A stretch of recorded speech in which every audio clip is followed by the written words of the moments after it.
everybody. I'm arriving here in Ghent, Kentucky, approaching the North American Stainless facilities. They have stuff on each side of the highway here. And if you're in Maverick's Midwest Regional Division, you're gonna come here quite often. You know, I'm getting a preloaded trailer, which I've done a couple of videos on this process before, but they've got a big lot where they do preloaded trailers. You enter gate 7, but they also do live loads. There's at least 3 different facilities I can think of where I've gotten a live load. So, you know, can't really explain each one of those, but you can see the sign on the overpass coming up, North American Stainless. Let me turn my CB off. One of the buildings where I've live loaded is just here to the left before the overpass. Go in there and then drive up to this building you see on the left. You know, they do stainless steel coils, among other things. And then you see this sign here to the right that says Gate 7, preload trucks only, pointing you to the left. That's where I'm going. Just down here past this line of trees on the left will be gate 7.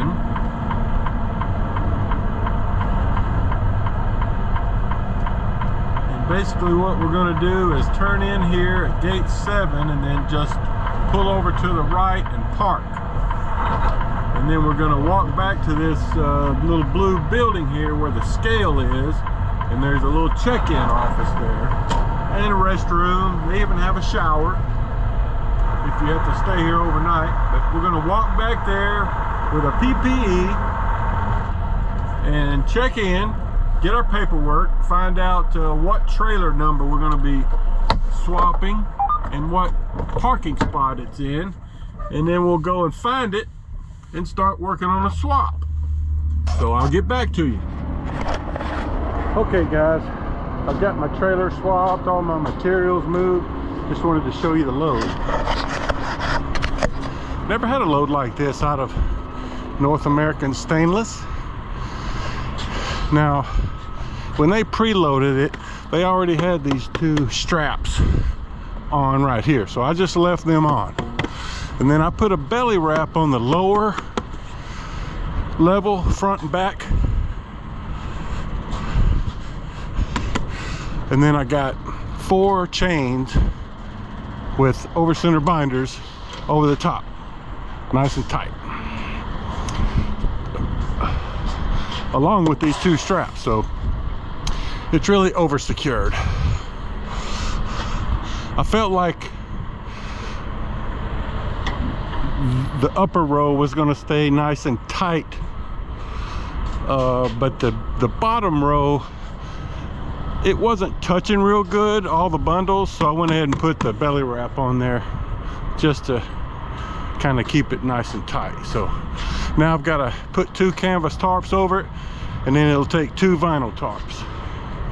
So that'll take me a little while, so let me get to work.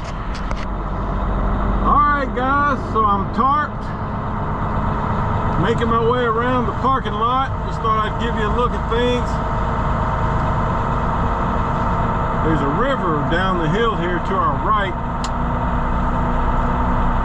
Not sure what river it is. I should know that by now. There's a trainer and a student over there tarping a load. The trainer's smiling and the student is working. But as you can see, lots of preloaded stuff here. You got Boyd Brothers works out of here. What is it? Fraley and Schilling works out of here.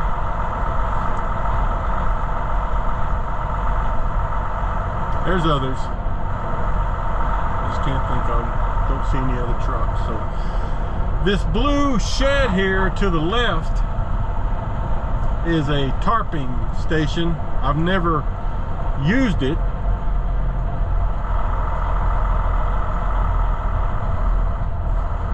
But it's there. If you're ever getting a load here and it starts to rain, you can come in back into here. Oh wow, we got a line getting through the scales. Huh, what's this empty truck doing getting on the scale? You don't have to do that. Huh. It's the biggest line to get out of the scale I've ever seen.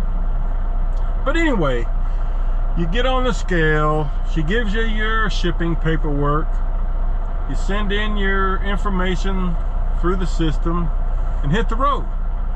That's what I'm going to do, and hope that the fleet manager contacts me soon. More later. There's the tarping barn. Just to give you a better look at that. It's got 5 spaces, and I think it's got lighting in there. I'm really not sure, but I think it does. All right, more later. Alright folks, just giving you a little road footage here. I just went through a tunnel. I couldn't get the camera going quick enough. But I'm on the Gene Snyder Parkway on the north side of Louisville. Gonna go up here and hit 65 north here in a few miles. Head up towards Indianapolis. This would be the Ohio River. That's what I thought earlier, I just didn't want to say so, but that's the river that ran right along North American Stainless preload lot that you might have seen earlier. Well, we got a pretty cool bridge here.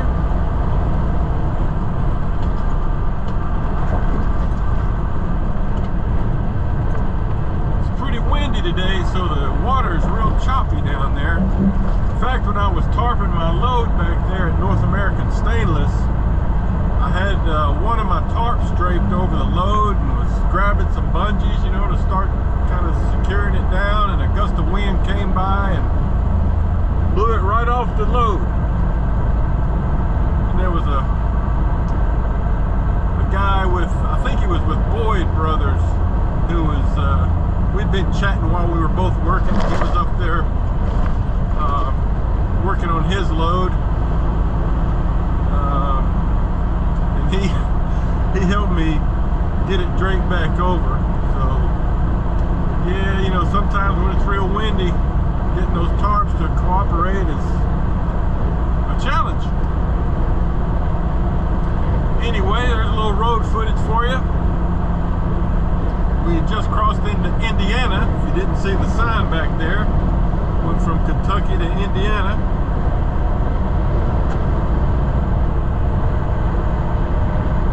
All right, that's it for now. Okay, a little update for you.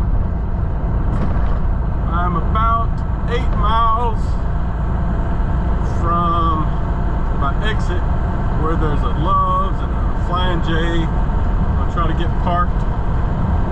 That'll put me about 10 miles south of Indianapolis. I've only got about 30 minutes left on my clock anyway, so I figure that's going to be a good spot to shut her down for the night. No need in trying to go into the Indianapolis traffic. I mean, it's 5:05 p.m. Eastern time, so not a good time to be trying to get through Indianapolis. I'd just be wasting time stuck in traffic most of the time anyway. So, but I talked to my fleet manager about this load because he had not had any luck locating a swab, and I didn't think he would. It's going to be tough finding anybody who wants to go into Chicago on Friday morning. So I asked him, because I have a delivery appointment on the work order for 10 a.m.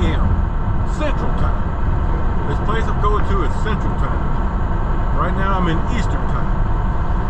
So I asked if I could get any earlier, an appointment that's any earlier, and he checked with the ALM and said that that's the appointment time, but that they do, the information he has is that they do try to work trucks in. So he said, you know, if you want to try to get in there earlier, you know, go ahead. It sounds like they'll try to work you in. So that's what I'm going to do, because I feel like, you know, I'd rather get in there early, get through Chicago early, and try to get unloaded and get reloaded and get out of there as early in the day as possible, because getting out of Chicago sometimes in the afternoon on Friday is not so easy. So anyway, that's what I'm gonna do. And I'll be able, let's see, I'm looking at my clock now, 4:30. I mean, I'll be able to leave, I should get my clock back before 3 a.m. in the morning, Central Time. So I'll have time to get there by 7:30. So that's what I'm gonna try to do. All right. Go later. Alright guys, it's Friday morning, early Friday morning. I mean, it's like 2:30 in the morning. Here's the load. I don't know if I showed you this or not. Tarped.